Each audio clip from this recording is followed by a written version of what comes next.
Amazon ushered in this whole era of convenience, but that whole convenience model is fucking up your business. New data shows that convenience-obsessed brands are losing market share, and here's what changed. So after more than a decade, brands such as Apple, they've been optimizing for things such as speed and ease, and they finally got to a point where they've discovered this thing called experience scarcity, and they found out that their customers actually prefer friction, and the psychology behind this stuff is really interesting. Researchers have discovered 3 types of positive friction that customers now value even more than convenience. The first of these is called ritualization, turning shopping into an actual meaningful experience rather than it just being some sort of quick transactional get in and get out kind of thing. But the second type flips the script on convenience altogether. It's called assisted curation, kind of like a personal shopper, but it's where these brands are providing expertise and personalized guidance where these customers before couldn't get that stuff through an algorithm. And it works because it addresses that paradox of choice where you get analysis paralysis when you're digital shopping and looking at all the different options. And the third completely contradicts traditional retail wisdom altogether. And it's called deliberate scarcity, and it's just making products harder to access rather than easier. A really good example of this is Supreme and their limited drops. Another example of this is Stanley Cups. They did a limited edition drop with really complex purchasing rules, and they sold out in minutes and created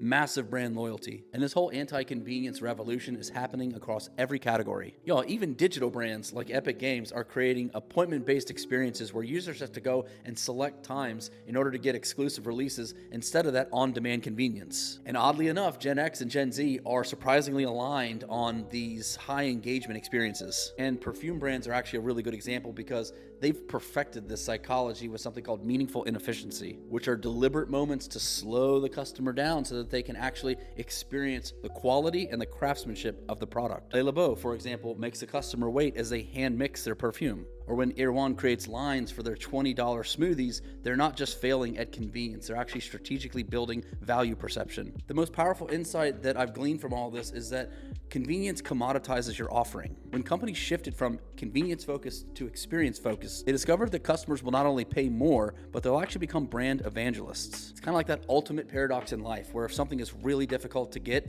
you just want it all that much more. Here's how successful brands are implementing this approach. First, identify which parts of your customer journey should be efficient versus experiential. Second, create signature friction that highlights your brand's value propositions. And third, and this one I really like because anybody can implement it, but train your team to turn those waiting moments into brand storytelling opportunities. Brands mastering this new psychology understand that convenience is now the baseline expectation, not the differentiator anymore. The real competitive advantage right now is creating moments where customers willingly invest their time in exchange for something that's more valuable other than just saving a few minutes. And y'all, that is the ultimate shift in consumer psychology, from valuing time saved to